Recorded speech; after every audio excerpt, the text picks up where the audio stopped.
Quem será a sua semente? Meu nome é Eduardo Tomazini, estou aqui da Central das Escrituras para ajudar você a colocar em prática o livro de Mórmon na sua vida. Se você ainda não está inscrito aí no nosso canal, se inscreve e faça os seus comentários, compartilhe com as pessoas que você ama. Hoje nós estamos estudando essa semana, né, Mosias capítulo de 11 até o 17, e como sempre faço, eu vou escolhi, né, um capítulo e alguns versículos que eu considero muito importantes. Tudo é importante na designação, né?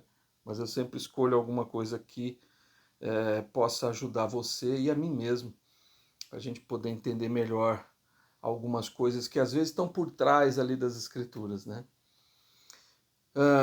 A gente sabe que essa designação dessa semana fala muito sobre o profeta Abinadi. O profeta Abinadi ele saiu entre o povo, né? Porque o rei Noé, que era o rei da época ali no território ali da terra de Leinef, né?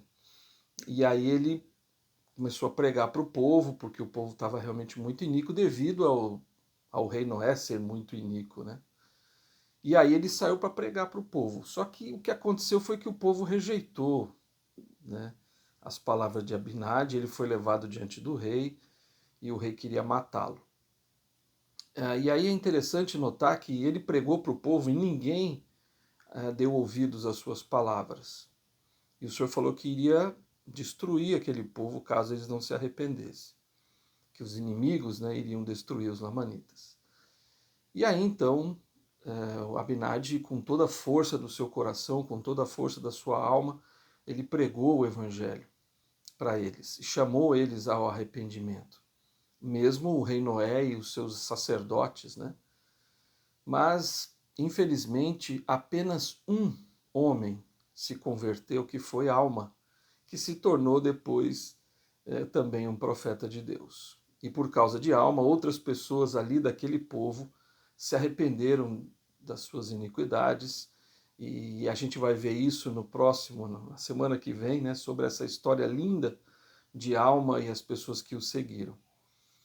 E hoje, então, eu queria focar em falar sobre o profeta Abinadi e da importância que é de termos um profeta de Deus. O capítulo 15, que é onde eu queria focar, do versículo 9 até o 12, olha o que ele diz, né? Havendo assim, Abinadi ali está pregando, né, para o rei Noé, para os seus sacerdotes, e ele está falando de Cristo, e olha só o que ele diz. Havendo ascendido ao céu, tendo as entranhas cheias de misericórdia, estando cheio de compaixão pelos filhos dos homens, interpondo-se entre eles e a justiça, havendo rompido as ligaduras da morte, tomando sobre si as iniquidades e transgressões deles, havendo se redimido e satisfeito as exigências da justiça, e agora vos pergunto: quem declarará sua geração? Eis que vos digo que quando sua alma servir de oferta pelo pecado, ele verá a sua semente. E que dizeis agora? E quem será a sua semente? Interessante, né? Então, ele está falando aqui, né? Está falando de Cristo, né? Que Cristo, por causa da expiação, enfim, ele tirou a morte, né, espiritual e a morte física. E aí ele fala, e quem vai ser a geração? Né? Ele fez tudo isso, tal, mas quem vai ser a geração de Cristo? Quem vai ser a semente de Cristo? E aí então ele continua dizendo, eis que vos digo que quem tenha ouvido as palavras dos profetas, sim, de todos os santos profetas que profetizaram sobre a vinda do Senhor, digo-vos que todos aqueles que tenham escutado suas palavras e acreditado que o Senhor redimirá seu povo e hajam esperado ansiosamente pelo dia da remissão de seus pecados, eis que vos digo que estes são a sua semente, ou seja, os herdeiros do reino de Deus. Então, quem é a semente de Cristo? são os herdeiros do reino de Deus, né? São aqueles que vão herdar a vida eterna. E porque estes são aqueles cujos pecados ele tomou sobre si. Estes são aqueles por quem ele morreu, para redimi-los de suas transgressões.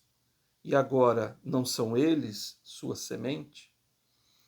Então é interessante, né? Ele faz algumas perguntas aqui, ele toca no fundo, né, do coração da gente. É como se ele estivesse dizendo, né? Quando eu li, eu pensei assim: você vai ser semente de Cristo, você vai ser geração de Deus. Ele está dizendo assim para mim: você faz parte da família de Deus? Você se considera assim? O que eu tenho feito? Eu fiquei imaginando o que eu tenho feito para ser geração de Cristo, semente de Cristo. O que eu tenho feito para herdar a vida eterna e estar com eles e ser como eles para toda a eternidade? Então, eu achei muito interessante a frase que mais me chamou a atenção nestas palavras de Abinadi foi, ele faz a pergunta: quem será a sua semente? Aí ele diz: eis que vos digo que quem tenha ouvido as palavras dos profetas.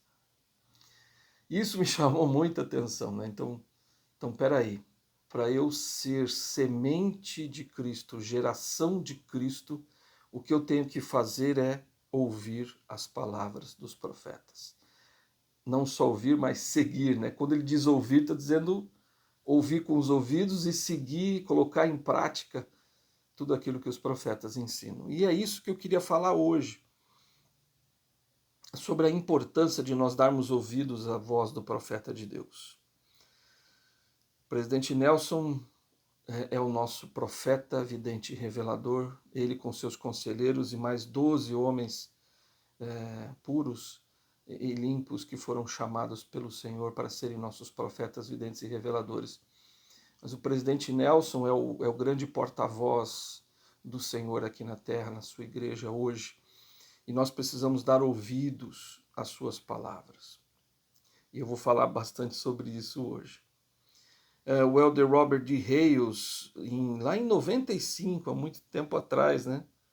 Ele disse num discurso chamado Escutem a Voz do Profeta e Obedeçam, muito interessante esse discurso, Robert D. Hales, lá de abril de 95, ele diz assim: a melhor maneira dos membros da Igreja de Jesus Cristo dos Santos dos Últimos Dias se protegerem é aprendendo a escutar e a obedecer as palavras e os mandamentos que o Senhor dá por meio dos profetas vivos.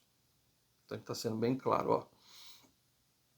A melhor maneira da gente se proteger é obedecendo as palavras do profeta vivo.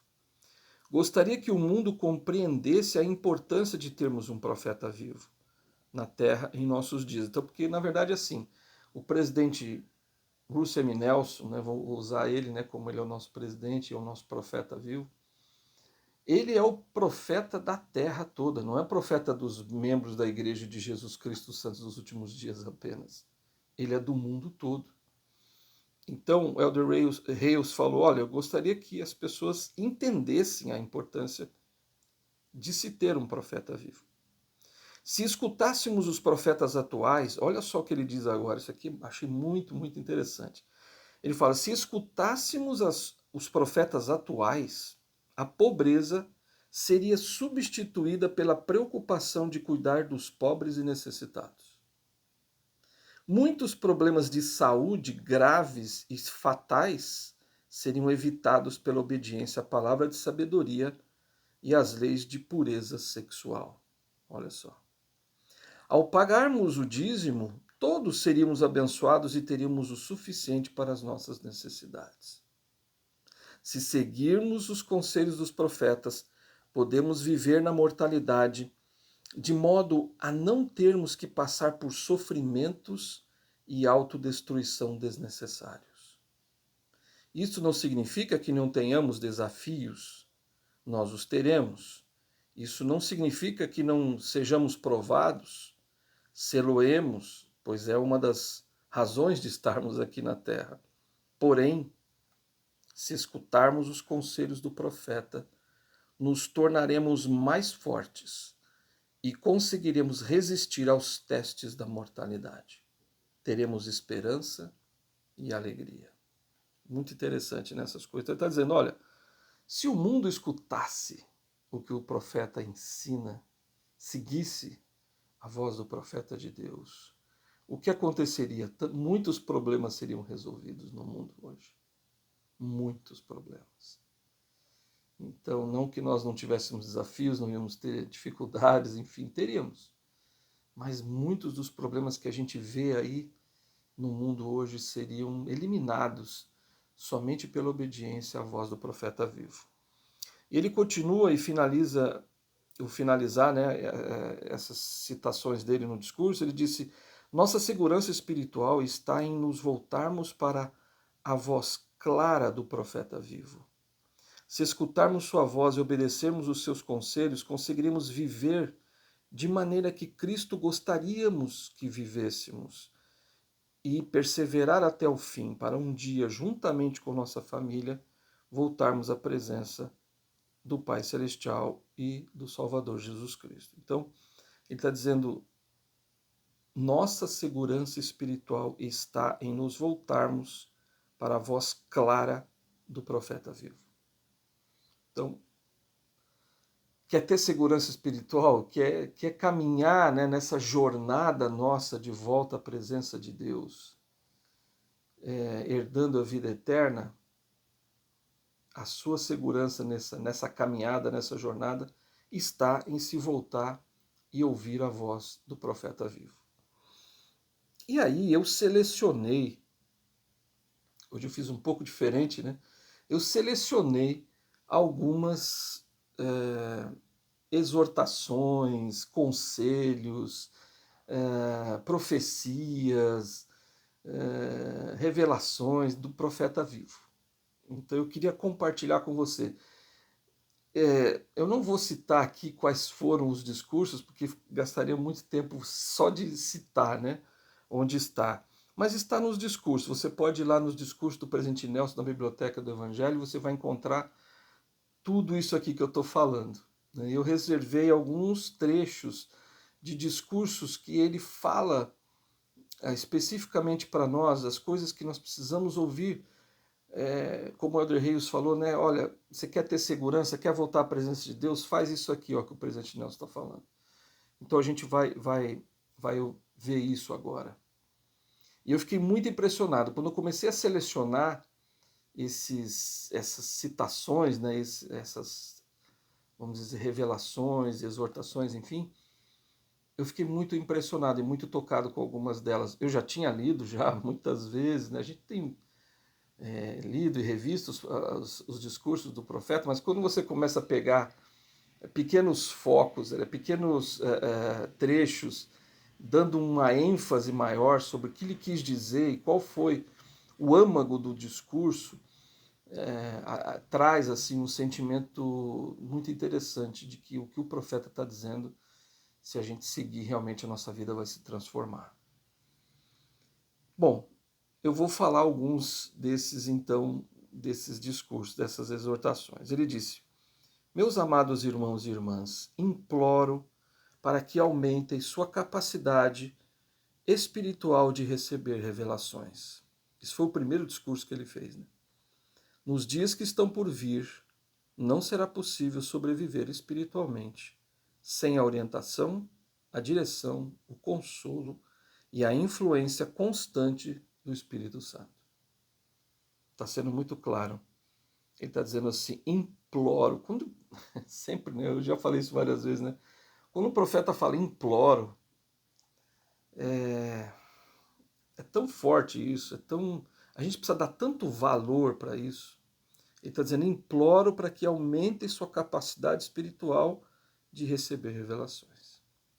Então, temos esse dever de aumentar essa capacidade, de estar mais perto do céu, mesmo estando aqui na terra, mais perto do outro lado do véu, mais perto do Santo Espírito de Deus, para que nós possamos receber orientação para tudo na nossa vida.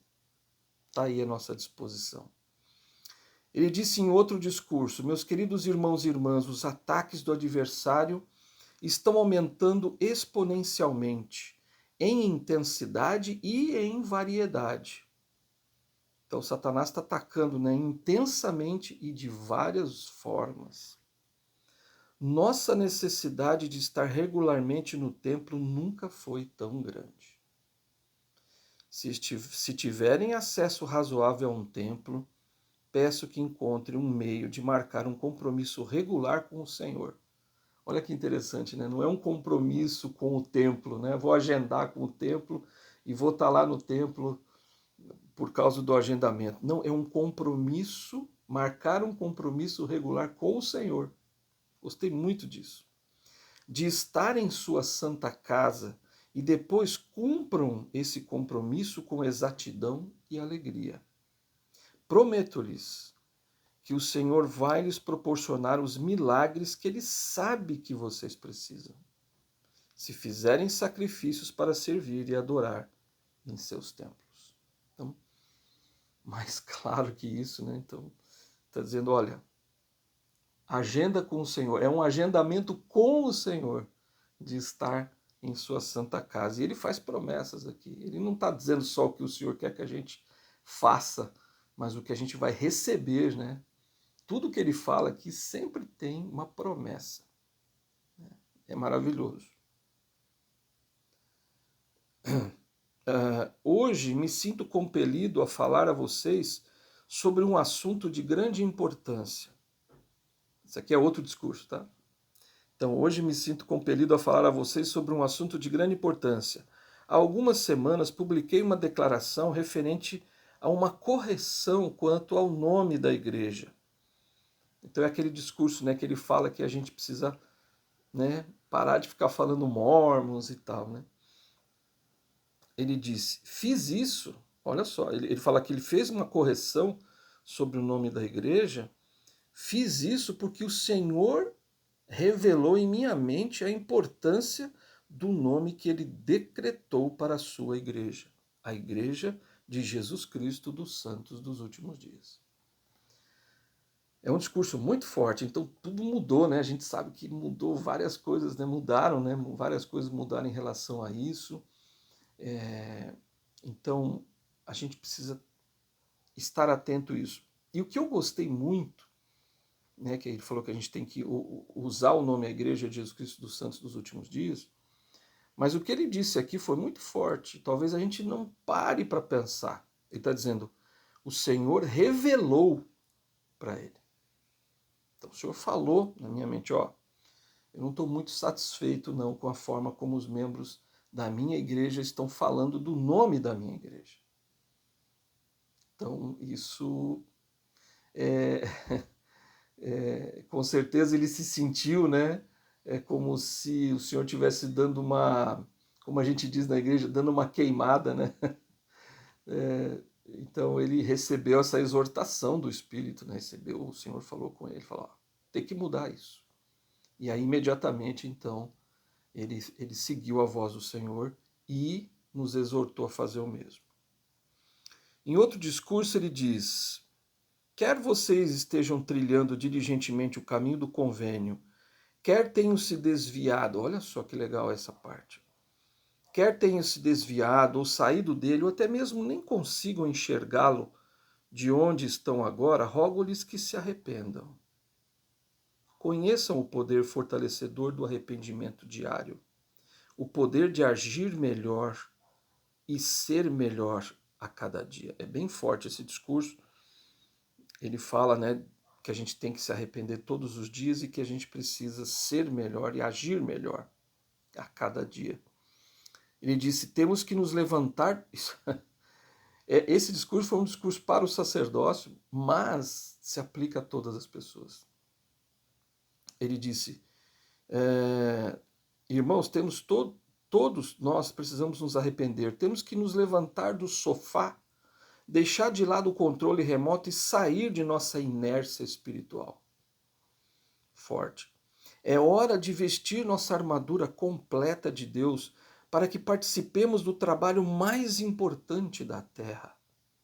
É hora de lançar nossa foice e ceifar com todo o nosso poder, mente e força.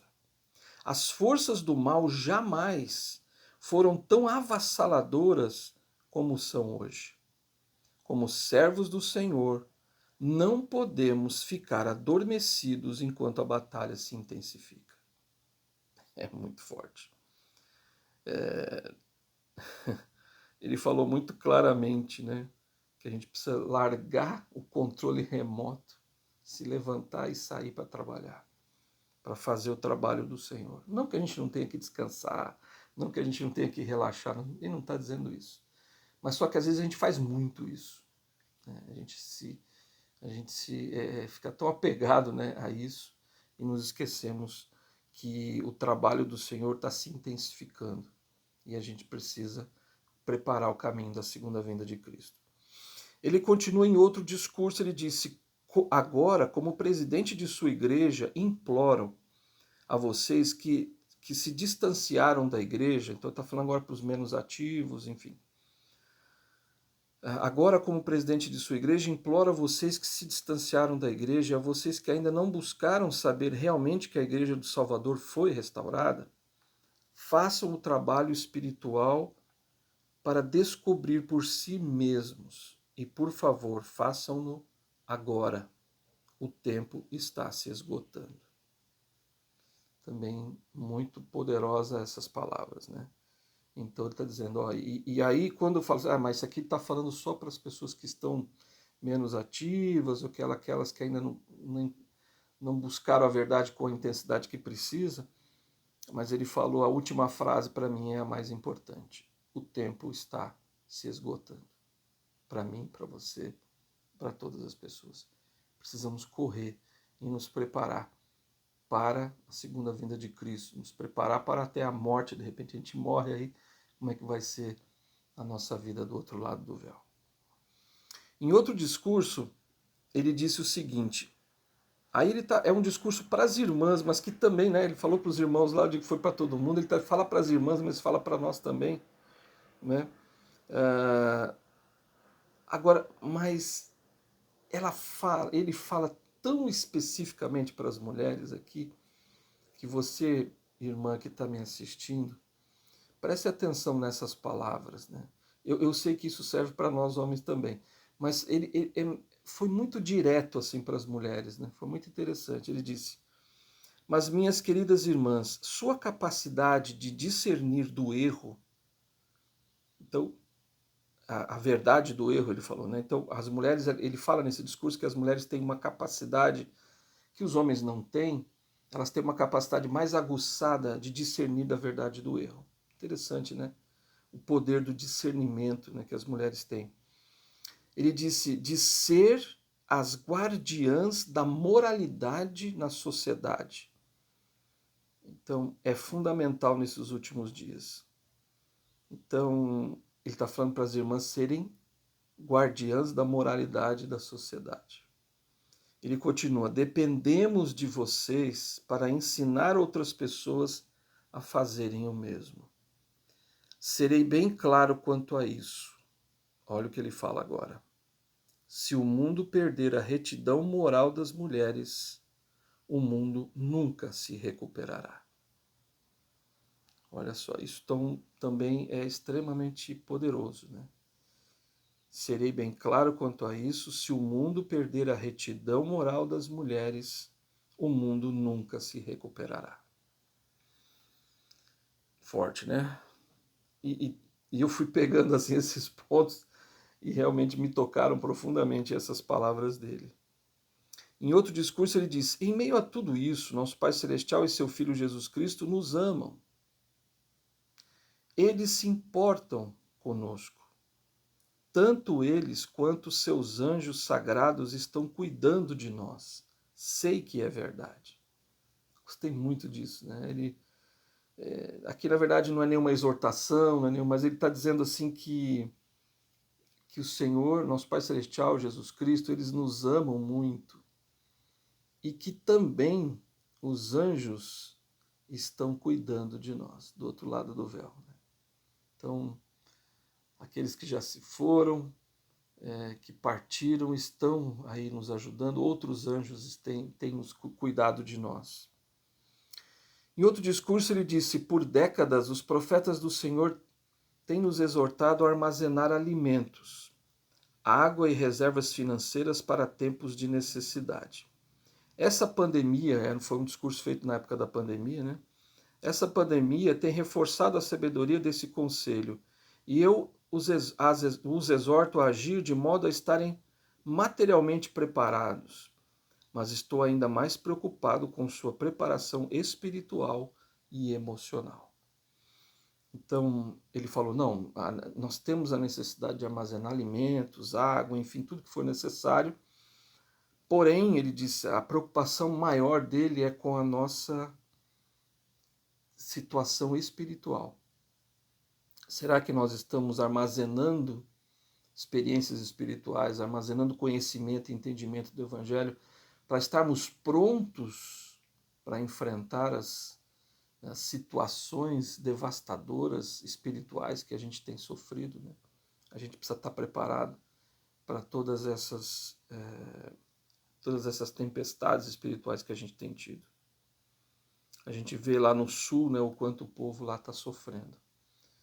E a gente vê que isso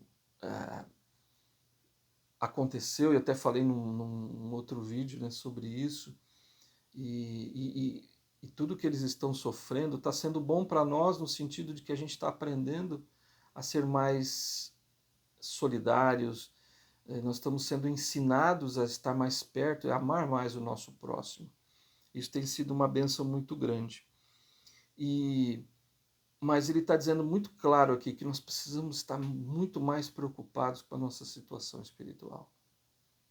E claro, né, tudo que nós pudermos fazer pelo nosso próximo, porque quando estamos a serviço do nosso próximo, estamos a serviço do nosso Deus.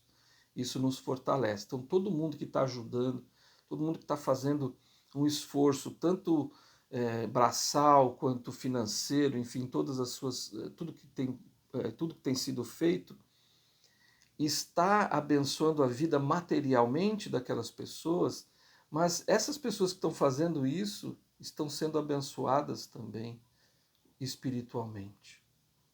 Então não é algo só material, é uma experiência espiritual que está sendo vivenciada ao abençoar as vidas daquelas pessoas. Aquelas pessoas também estão sendo abençoadas espiritualmente e emocionalmente pelo trabalho que tem sido feito. Então, eu sei que eles estão vivendo um momento muito difícil, mas ao mesmo tempo estamos tirando grandes lições de tudo isso para a nossa própria vida e para a vida deles que estão lá sofrendo tanto. Num outro discurso ele disse, o Senhor está reunindo aqueles que estão dispostos a permitir que Deus prevaleça em sua vida. Então, olha, o Senhor está reunindo aqueles que estão dispostos a permitir que Deus prevaleça em sua vida. E aí, será que eu estou deixando o Senhor prevalecer na minha vida? O Senhor está reunindo aqueles que escolherão permitir que Deus seja a maior influência da sua vida. Por séculos, os profetas predisseram essa coligação. É um discurso que ele fala sobre a coligação de Israel e tal. E ela está acontecendo exatamente agora, como um prelúdio essencial para a segunda vinda do Senhor. Essa é a obra mais importante do mundo. Então, você quer trabalhar na obra mais importante do mundo, é trabalhar na coligação de Israel. E é interessante isso aqui. O Senhor está reunindo aqueles que estão dispostos a permitir que o Senhor prevaleça em sua vida. Ele disse mais, né, num outro discurso, as vozes e a pressão do mundo são envolventes e numerosas, porém muitas vozes são enganadoras, sedutoras e podem nos desviar do caminho do convênio. A fim de evitar a tristeza e o desespero inevitáveis provenientes dessas vozes, suplico a você, olha só, agora ele fala imploro, suplico, né? Ele fala, eu suplico a vocês hoje que combatam as tentações do mundo ao reservarem tempo para o Senhor em sua vida, hoje e todos os dias. Se a maioria das informações que vocês recebem vier das mídias sociais ou de outras mídias, sua capacidade de ouvir os sussurros do Espírito Santo diminuirá. Se não estiverem buscando o Senhor por meio da oração, do estudo do Evangelho diários, vocês se tornarão vulneráveis às filosofias que podem ser interessantes, mas que não são verdadeiras.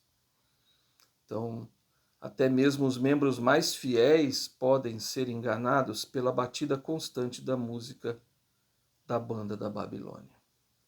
Meus irmãos e irmãs, suplico a vocês que reservem tempo para o Senhor.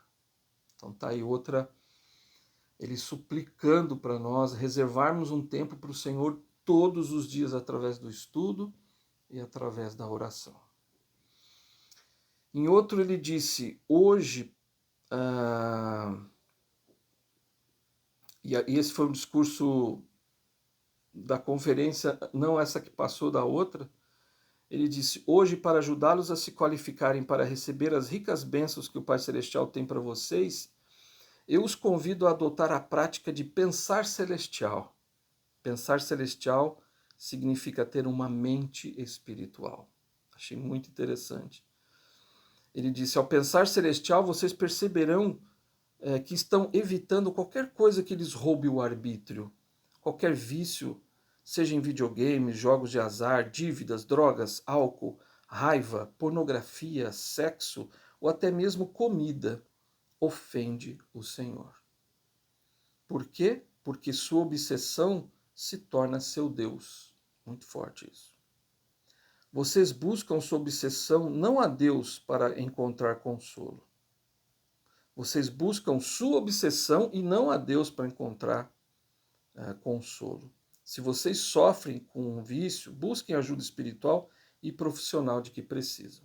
Por favor, não permitam que uma obsessão roube sua liberdade de seguir o fabuloso plano de Deus. E nesta última conferência geral, o presidente Nelson falou, ele deu uma tarefa para nós, eu não sei se você cumpriu com essa tarefa, pensa agora, ó.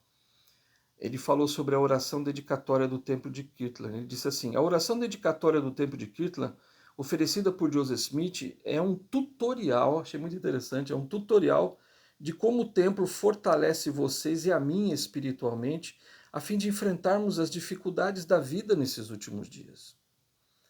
Prestem bem atenção nessas palavras. Eu os incentivo a estudar a oração dedicatória na seção 109 de Doutrina e Convênios. A oração dedicatória foi recebida por revelação. Ensina que o templo é uma casa de oração, uma casa de jejum, uma casa de fé, uma casa de oração, uma casa de jejum, uma casa de fé, uma casa de aprendizado, uma casa de glória, uma casa de ordem, uma casa de Deus. Olha só agora. Meus queridos irmãos e irmãs, esta é a minha promessa. Então ele vai fazer uma promessa agora. Nada vai ajudá-los mais a agarrar-se à barra de ferro do que adorar no templo com a frequência que suas circunstâncias permitirem. Nada vai protegê-los mais ao se defrontarem com as névoas de escuridão do mundo. Nada vai fortalecer mais seu testemunho de Jesus Cristo e sua expiação ou ajudá-los a compreender melhor o magnífico plano de Deus. Nada vai acalmar mais seu espírito durante os momentos de dor. Nada abrirá mais os céus. Nada. Ele citou a palavra nada 6 vezes aqui, nesse trechinho pequenininho. Então ele está dizendo, nada vai ajudar mais a gente a estar mais perto do céu do que frequentar o templo regularmente. Eu tenho tido essa benção porque sou oficiante no templo. E é impressionante, quando a gente vai ao templo, a gente sai do mundo, né? A gente não usa celular, todo mundo é igual lá, todo mundo de roupa branca, todo mundo tá igual, é maravilhoso isso, todo mundo tá ali servindo, e nós estamos tão perto do céu, o véu está tão fininho ali dentro do templo. Eu vejo pessoas receberem revelações dentro do templo, eu vejo pessoas sendo confortadas, eu vejo pessoas recebendo milagres em suas vidas. Eu vejo o outro lado do véu tão, né, tão próximo da gente lá, pessoas que têm tantas experiências maravilhosas. Eu vejo pessoas dentro da sala celestial chorando, buscando conforto, buscando forças. Então, nada vai abrir mais os céus, como disse o presidente Nelson, do que estarmos no templo, frequentemente. Bom, eu citei todos esses trechos aqui do nosso profeta vivo. Tem muito mais coisa que você pode buscar nos discursos dele. Eu quis só enfatizar isso. O quão importante é dar ouvidos à voz do profeta de Deus. E tem para encerrar, eu queria dizer, ele tem um discurso dele chamado Ouvir ao Senhor, de abril de 2020, ele disse assim: o que acontecerá se vocês ouvirem, escutarem e obedecerem, ouvirem, escutarem e obedecerem mais intencionalmente ao que o Salvador disse e ao que ele está dizendo agora por intermédio de seus profetas? Prometo. É uma promessa agora para você que está me ouvindo. Prometo que vocês serão abençoados com mais poder para lidar com as tentações, dificuldades e fraquezas. Prometo milagres em seu casamento e em seu relacionamento familiar e em seu trabalho diário. E prometo que sua capacidade de sentir alegria aumentará, mesmo que as turbulências aumentem em sua vida. Siga o profeta de Deus, ouça os seus conselhos, suas exortações. Muitas vezes as palavras do profeta podem ser duras, mas o Né falou, são duras para os iníquos. E quando elas são duras para mim, eu sei que eu estou sendo iníquo em alguma coisa que eu não estou fazendo certo. E então eu preciso me arrepender e melhorar. Siga os conselhos do presidente Nelson. Vamos seguir os conselhos de todos os seus conselheiros e do Quórum dos 12 Apóstolos, que são profetas, videntes e reveladores, escolhidos por Jesus Cristo. Não foi escolhido por ninguém mais. Foi escolhido pelo próprio Salvador. Que possamos seguir seus conselhos e a nossa vida. E a gente vai ser mais feliz. E a gente vai superar mais as coisas, as nossas dificuldades. E que possamos estar mais no templo do Senhor, como disse o profeta no seu último discurso. Nada vai nos aproximar mais de Deus do que está na sua casa santa. Te vejo no próximo vídeo.